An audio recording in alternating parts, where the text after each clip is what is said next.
Salut Steph, t'as vraiment une belle voix aujourd'hui. Steph et Sarah in the place of Beatford in the place, yeah. Yo, yo. Salut les auditeurs. Salut les auditeurs, ici Steph and Sarah. À l'américaine. En American. Aujourd'hui, nous sommes back on Radio Jab pour vous parler d'un sujet qui va sûrement susciter la controverse.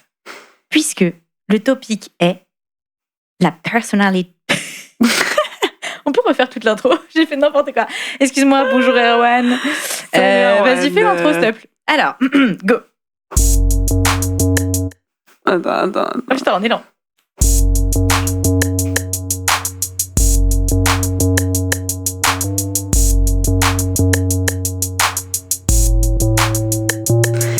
Et salut les auditeurs. C'est Steph et Sarah.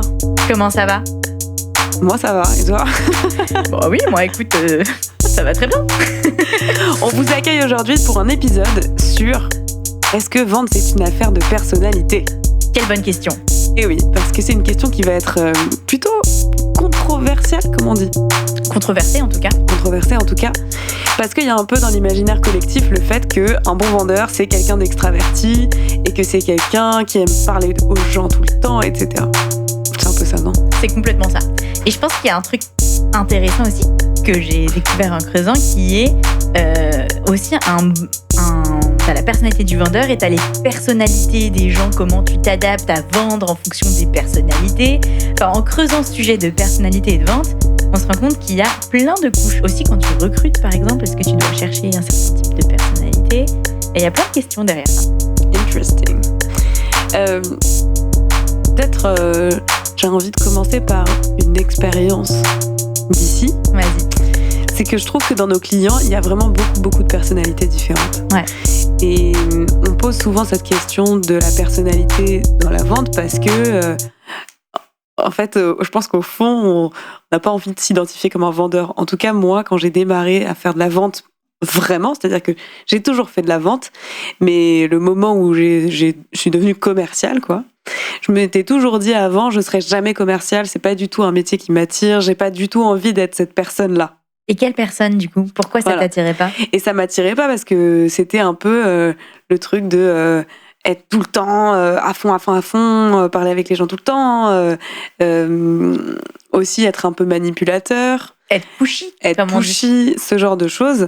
Et je m'identifiais pas vraiment à ça. Et je pense qu'il y a beaucoup de gens, quand ils pensent personnalité de vendeur, ils pensent à ça. Ouais, ils pensent beaucoup. C'est intéressant ce que tu dis, extraverti, mais aussi des mauvaises valeurs. C'est-à-dire qu'on va même au-delà de la personnalité. Tout de suite, c'est associé aux valeurs mensonge, insistance, gros lourd, prêt à tout, etc. Et donc, il y a ce truc il y a la personnalité côté extraversion et il y a aussi les valeurs qui sont rattachées à certains types de personnalités. Ouais, alors qu'en fait, on est tous obligés de faire de la vente. Comme tu le sais si tu écoutes ce podcast. Comme tu sais si tu nous écoutes. Ta vie est une vente. Waouh, intense, deep.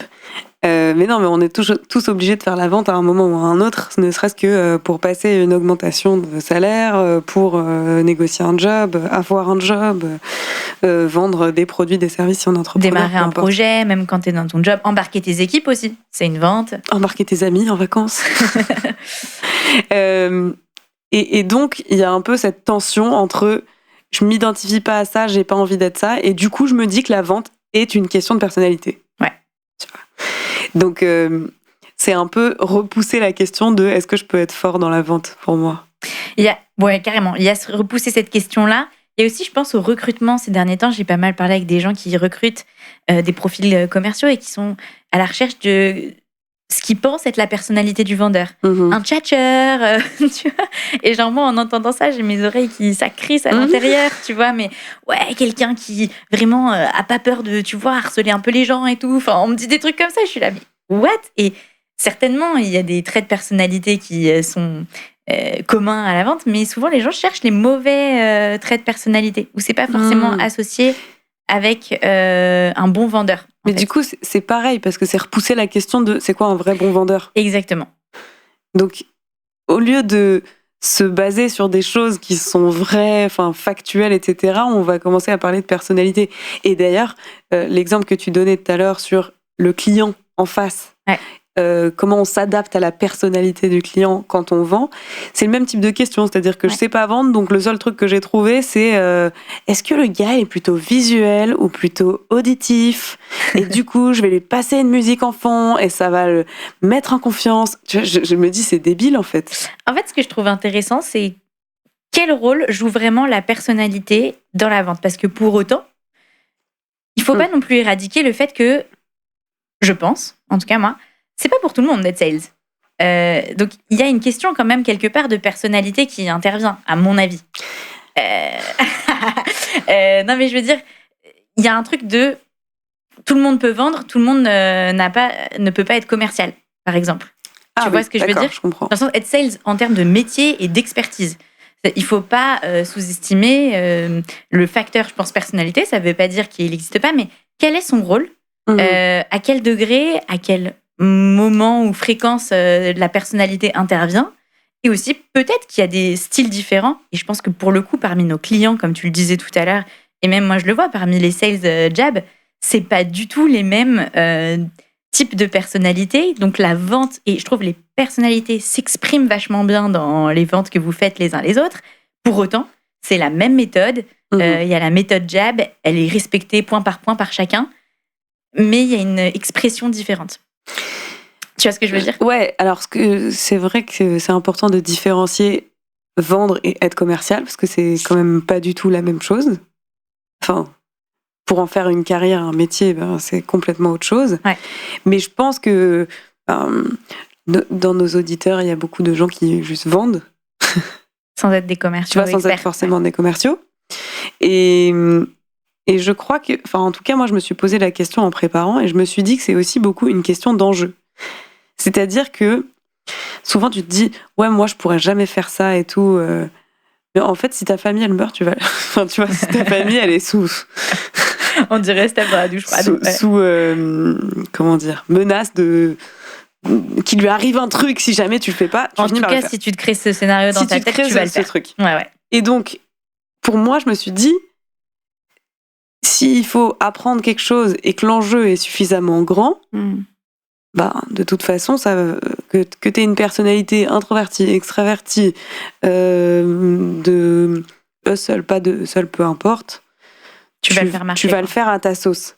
Et je trouve que d'ailleurs, c'est encore plus intéressant que de se dire ah bah ouais, lui il a une personnalité de vendeur donc il va être un bon vendeur, parce que c'est pas vrai à tous les coups. Ce que tu dis, ça me fait penser au tout premier épisode que j'ai enregistré avec Nancy de Studio Twins, et je lui avais posé cette question: qu'est-ce que tu te dirais à toi-même du premier Big Jab? D'ailleurs, qui était une bonne question, entre parenthèses. Excellente question. Et elle m'avait répondu ça. Elle m'avait répondu tu vas y arriver à ta sauce. Enfin, dans le texte, c'était ça. T'es pas obligé d'être. Elle disait, tu vois, je voyais Julien, il voulait me faire taper dans un punching ball. Et c'est pas moi, je me reconnaissais pas. Et du coup, je me suis dit pendant longtemps, c'est pas pour moi ce truc. Et en fait, quand j'ai réussi à prendre pour moi et à faire marcher pour moi et de le retranscrire dans mon style, tous les enseignements jab, et ben là, j'ai eu le déclic. Et j'aurais aimé que ça arrive plus tôt plutôt que je passe plein de moments à pleurer, etc. Non, mais après, c'était peut-être nécessaire. C'est ça. Après, c'est le journey du héros, mais bon. Voilà, mais ce qui est intéressant, je trouve, c'est plus de se focaliser sur c'est quoi les fondamentaux et les choses assez froides, en fait, assez techniques qu'il faut acquérir, et ensuite de mettre sa personnalité par-dessus et de se dire comment ça peut marcher pour moi. Au lieu de se dire j'ai pas la personnalité pour, de se dire comment est-ce que je pourrais le faire marcher en prenant en compte ma personnalité et en prenant en compte comment moi je réagis, comment moi je vis les choses, etc. quoi. Et comment ça se manifeste du coup d'être un bon sales, donc, ou de bien vendre en étant introverti? Parce que si je prends le premier cliché number one, c'est la question. C'est oh my god, si quelqu'un n'est pas extraverti, il saura jamais vendre. Donc déjà, qu'est-ce que ça veut dire introverti? Je sais que t'aimes cette question. Alors, c'est des termes clichés et vrais trucs. Ouais, qui sont assez intéressants. Cliché. Pour vous faire replanter bien le décor, j'ai écouté il n'y a pas très longtemps un épisode de Andrew Huberman, qui est notre fameux Head of Neuroscience à Stanford, qui a... le nôtre. Tu m'appartiens, Andrew. Oh my God. Qui a complètement refaçonné la façon dont je voyais introverti et extraverti. Donc, on a souvent, et moi je trouvais ça hyper réducteur et je me reconnaissais jamais dans ces questions du MBTI que vous devez tous connaître. Pour savoir si tu es extraverti ou introverti, l'idée c'est tu as eu une journée difficile et longue, tu es fatigué. Pour te recharger, est-ce que tu préfères voir des gens, aller boire des coups, etc. 2, rentrer chez toi, allumer une bougie et lire. Et moi j'étais toujours en fait, si c'est pour aller voir... Depends on the day. Mais, puis aller voir mes meilleurs amis, je préférais toujours un verre avec mes meilleurs amis qu'une bougie. Et en même temps, une soirée avec des random gens que je connais pas, je préférais toujours la bougie et un bon bouquin, tu vois. Enfin, alors, no offense aux gens avec qui j'ai passé le MBTI, mais peut-être la question était pas hyper bien posée, peut-être que j'ai raté un truc, c'est peut-être moi, mais je me suis jamais reconnue dans ce truc. Et Andrew est arrivé. Et il a utilisé la neuroscience pour expliquer qu'en fait, tout est question de dopamine, comme beaucoup de choses dans la vie d'ailleurs, et qu'en fait, on a tous une sorte de jauge, une petite jauge à l'intérieur de nous, et cette jauge, tu la remplis de dopamine au fur et à mesure de tes interactions sociales.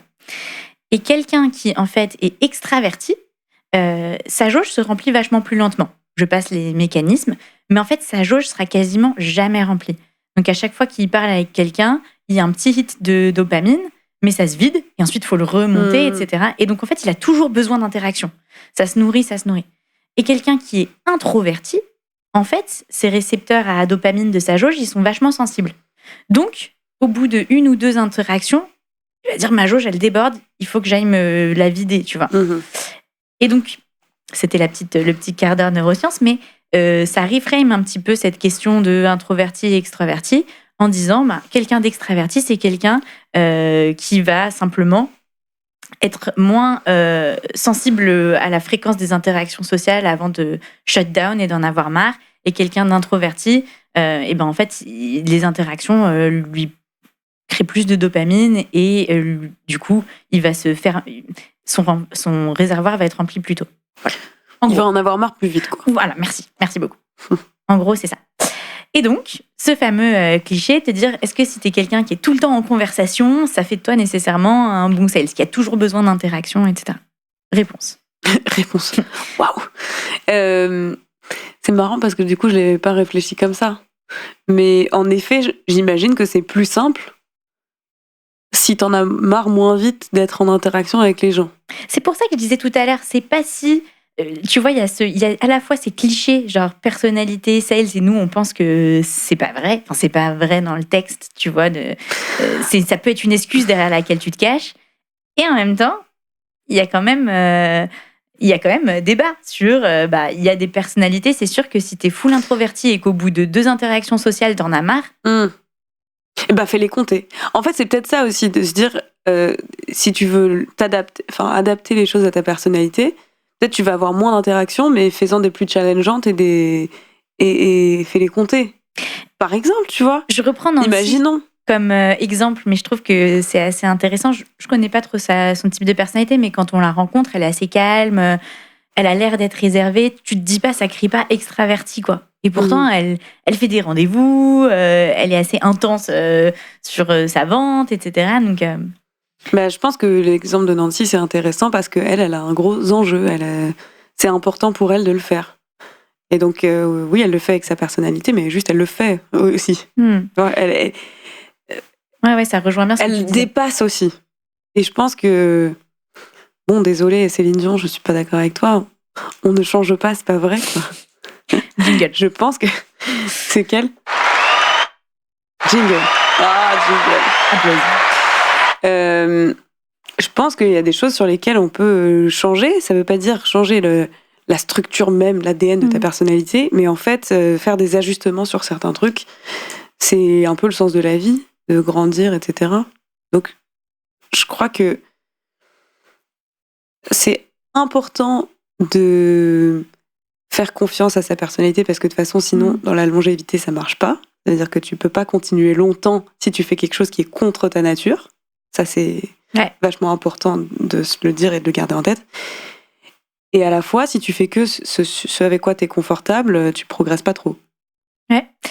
Je trouve que ton point, il est hyper intéressant parce que... Je vais m'étouffer. Non, c'est bon, excuse-moi.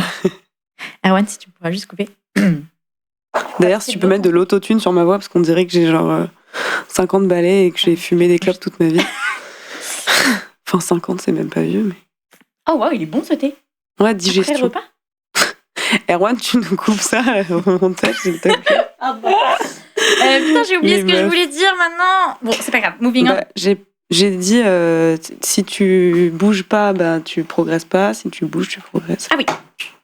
Et donc, tout cet enjeu de discuter personnalité et vente, je trouve qu'il y a aussi pour moi un petit wink-wink, un petit clin d'œil aux auditeurs, de dire si tu penses que t'es pas du tout vendeur ou que t'as pas le profil de la vente, etc. Bon, je pense pas que t'écoutes ce podcast puisque le prémisse n'est pas ça. forcément, Mais tu peux- sait-on jamais. Tu peux aussi ne pas t'identifier complètement et être intéressé. C'est vrai. Donc, tu nous écoutes quand même. Et va creuser, va un peu challenger ça. Je pense que justement, d'essayer de se dire que peut-être que grâce à la vente, tu vas découvrir des recoins de toi que tu soupçonnais pas.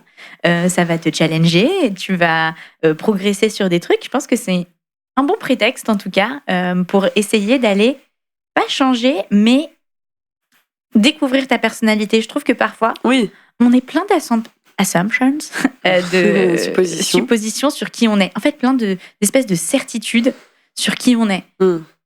Et franchement, enfin, je veux dire, avant d'avoir 98 ans, Pas de certitude. voilà Goodbye. quoi, goodbye.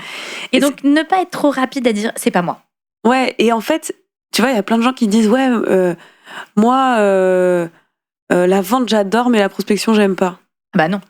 Mais en fait, ça se fait partie. C'est-à-dire que la prospection, c'est une partie de la vente. C'est le premier contact avec les gens. Et donc, du coup, ils essayent de se débarrasser de certaines étapes de la vente sans même se dire, bah, peut-être que c'est cohérent que quelqu'un à qui j'ai envie de vendre, je lui parle dès le début, quoi. Et je trouve que dans ce que tu dis, il y a ce truc de j'adore les relations, j'adore get to know people et tout, mais je suis pas du tout pushy, intrusive, Et machin. puis, c'est ce côté un peu aseptisé. Tu sais, genre, j'adore les relations humaines, mais je veux toujours que ça se passe bien. De ouf. Je veux toujours que la personne ait envie de me voir, no. m'achète sans friction, Ouais. tu vois, genre, et soit très intéressée Ça et comporte intéressante. un risque, en fait, les relations Ouais. humaines. C'est toujours un peu le cas. Et si tu dis, bah, moi, j'adore l'humain, hein, mais par contre, quand on me rejette, je supporte pas. Ben, ça fait Mais partie. par contre, provoquer ma chance avec quelqu'un, ça va pas être possible. Ouais, voilà. Ouais. Ok. Non mais voilà, et je trouve que ça, Mais dit comme ça, c'est marrant. Mais en vrai, C'est un vrai les truc. gens le disent tout le temps. et ça c'est un truc pour lequel, pour le coup, je te rejoins vachement. C'est un truc de personnalité derrière lequel on veut se cacher pour pas faire le travail. Oui. Tu vois, de dire ah non mais moi tu vois je suis pas quelqu'un qui veut déranger pushy ou je sais pas quoi, donc je prospecte pas. Par contre quand je suis dans le meeting, j'adore découvrir les gens. J'adore. Ouais. Moi, je suis hyper fort dans le reste. Bah, voilà. Ah ouais, ok. Ok. Alright. Jingle poète poète s'il vous plaît, merci. Ouais. Mais voilà. Donc, blague à part, je trouve que intéressant ce truc personnalité et vente. Ce qu'on est en train de soulever, c'est un peu genre excuse ou opportunité, tu vois. Et il y a ce truc excuse pour pas faire les actions ou opportunité de aller découvrir un peu plus sur qui t'es. Ouais. Et moi, je vois bien ça, quoi. Puis là, je rigole des gens qui font ça, mais dans le fond, bah, moi, j'aime moins prospecter qu'être en rendez-vous. C'est clair. C'est pas ma passion de prospecter, même si je peux y prendre du plaisir si je le fais bien et si j'ai une bonne liste, que j'ai vraiment envie d'appeler les gens et tout ça. Mais en C'est pas fait, le même niveau de profondeur dans les interactions, donc c'est un peu... oui, mais ce que je vois aussi, c'est que quand je le fais pas, quand je prospecte pas suffisamment, je progresse pas non plus assez. Ouais. Et du coup, bah, je deviens moins forte sur l'autre partie, qui est plus de la vente et qui est plus peut-être voilà, dans la conversation plus profonde. Ouais, l'un se nourrit de l'autre, quoi. L'un se nourrit de l'autre. Bah oui. Parce que si c'est trop facile de se retrouver en face de quelqu'un, c'est plus dur aussi de le challenger. Tu vois ? Question, Ouais. je lève la main. Toi, tu te dirais plutôt extraverti ou introverti d'ailleurs ? Extraverti. 100%. Ouais, je pense. Hmm. Moi, mais non, mais j'en ai marre parfois des gens. Mais mais je me sens vite seule, quoi. Tu vois ce que je veux dire? Ah ouais. Je pense extraverti. Mais après, y a des gens qui peuvent être timides et extravertis, par exemple. Vrai. Tu vois? Ils ont du mal à aller voir les gens, mais en même temps, c'est que comme ça qu'ils aiment être. Donc, faut pas... Je pense que, voilà, il y a un peu des trucs dans l'imaginaire collectif, des catégories, etc. Mais aussi, il y a des facettes de nos personnalités qui sont un peu contradictoires parfois. Oui, totalement. Et je trouve... ce que je trouve intéressant dans ce truc extraverti-introverti aussi, c'est que je lisais un chercheur qui parlait des grands traits de personnalité et il disait on peut dépasser cette dualité intro-extraverti avec, alors là, je vais dire, le threat mindset versus le challenge mindset. Très intéressant ça. Et je trouve, ça, on va un peu au-delà du coup de la personnalité, tout en quand même acceptant qu'on est tous un peu différents dans nos façons d'aborder la vie. Et l'idée, c'est pas de dire ça n'existe pas, mais de se dire comment est-ce que j'aborde le métier de sales ou ma vente si je suis pas sales. Et donc, il parlait de threat mindset, donc le mindset de se sentir tout le temps menacé. Et donc, c'est des gens qui sont plutôt focus sur ce qui peut mal se passer ou pas aller. Typiquement, ce genre de personnes, je pense, ne sont pas faits pour être sales professionnels. Bon, et dans une vente, il faut être conscient de ça. Je donne un exemple qui m'est très proche d'une personne que j'aime beaucoup, qui est avocate, par exemple. Donc, je pense... Par exemple. Mais par exemple, il y a des métiers où quand tu es avocat, en fait, c'est plutôt une bonne qualité d'avoir ce mindset-là. Parce que ton rôle, c'est justement de bien anticiper ce qui va pas bien se passer et de préparer ton client au mieux. En revanche, dans les métiers commerciaux, le challenge mindset, qui est différent, il est forcément, comme son nom l'indique, des gens qui aiment se challenger, ça les excite, et qui sont plutôt focus sur comment ils peuvent rendre des situations meilleures, comment ils peuvent faire avancer les choses. Et comment, en gros, ce qu'ils peuvent contrôler, donc les variables qu'ils peuvent contrôler, les aident et ils font avancer des situations. Et je trouve que ça, c'est quelque chose d'assez intéressant. Mais je trouve qu'on a quand même un peu les deux. En tout cas, moi, j'ai vraiment les deux. Hein. Et comment ça se manifeste dans ton métier ? Par exemple, le threat mindset, donc c'est t'anticipes toutes les choses qui peuvent mal se passer, c'est ça ? En fait, pour moi, c'est plus t'es drivé par... T'es plutôt focus donc, sur une situation donnée. Ton regard va se porter sur tous les trucs qui peuvent mal se passer. D'accord. Versus, sur une situation donnée, ton regard va plutôt se porter sur OK, sur quoi je peux agir pour faire avancer le chemin. Tu vois, par exemple, pour le coaching, c'est mieux d'être dans la première situation. Enfin, c'est mieux, je sais pas, mais moi, je suis plutôt dans la première situation où j'essaie de voir tout ce qui peut mal se passer, tout ce qui peut et de l'anticiper, m'échapper, etc. Et du coup, l'anticiper. Ouais. Et c'est ça qui est intéressant, c'est de te dire, OK, qu'est-ce que j'ai pas vu ? Qu'est-ce qu'il y a ? Qu'est-ce qui se passe en dessous, là, que j'ai pas vu et tout ça. Et même dans la vente, ça, c'est important. Ouais. Dans la partie conversation de vente, dans la prospection, je pense qu'il vaut mieux se concentrer sur le côté challenge. Challenge mindset. Oui, c'est vrai ce que tu dis. En fait, le premier état de mindset threat, menace, il est bien si tu t'en sers, si c'est pas une fin et que t'es pas paralysé par ça et que tu t'en sers derrière pour passer à l'action. Et d'ailleurs, tu vois, si jamais ça te paralyse, parce que il y a des moments où tu peux être paralysé, même si d'habitude t'es pas paralysé. Oui, et puis il y a aussi, t'es toujours paralysé, ça peut aussi arriver. De voir les choses sous un autre angle, c'est un peu facile dit comme ça, mais c'est plutôt de se mettre dans une espèce de situation comme s'il n'y avait pas d'enjeu et par exemple passer un appel d'un coup, comme ça, de ouf. À l'improviste. Ouais. Je sais pas. Aller voir, t'es en bas dans la rue, tu sonnes à une porte, tu vois. J'adore. Non mais de se faire des petites auto-surprises. Des auto-électrochocs. Pour passer en fait des moments dont tu te rappelles et du coup après tu te dis c'était épique, quand même j'aimerais bien le refaire. Ouais, c'est vrai. Ça me donne des idées. Alright.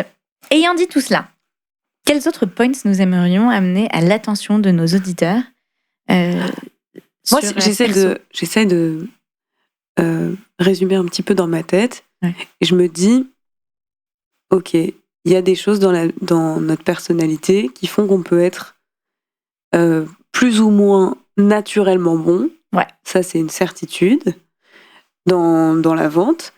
Et dans une personnalité plutôt, je vais utiliser d'autres mots, mais plutôt timide, comme dans une personnalité plutôt excentrieuse, quoi. Ouais. Enfin, J'aime bien. tchatcheuse, tu vois. Ouais, excentrique, c'est bien.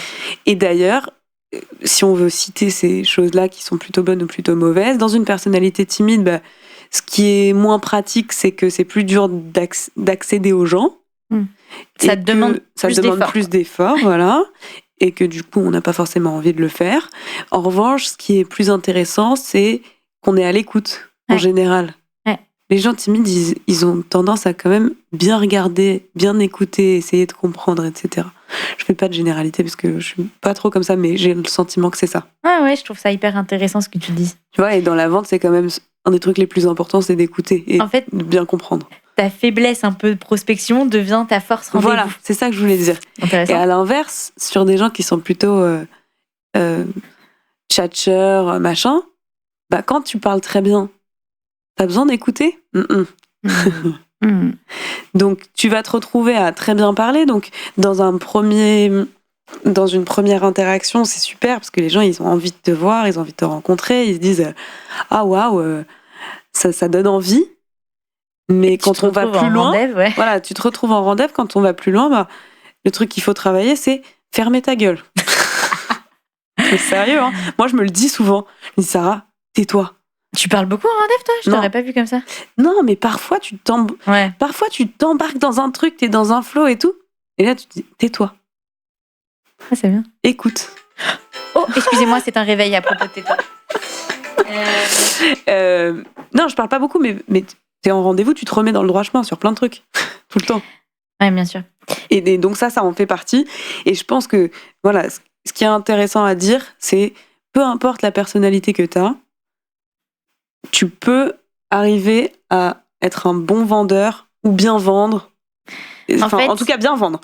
Je dirais, voilà, peu importe la personnalité que t'as, tu peux arriver à très bien vendre, à développer une entreprise si c'est ce que tu veux, à obtenir ce que tu veux à travers la vente. Ça, c'est une certitude.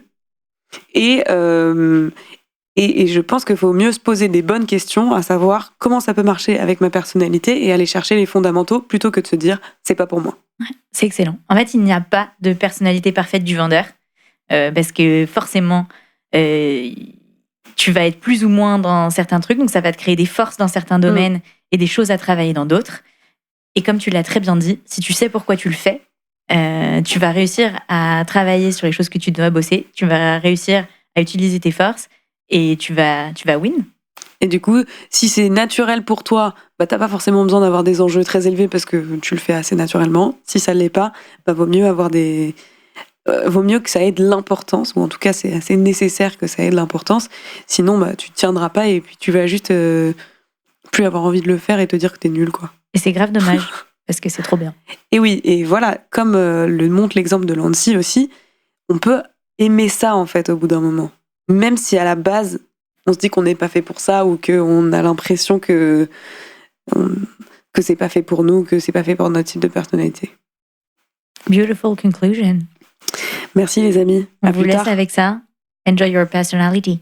Goodbye. Bye.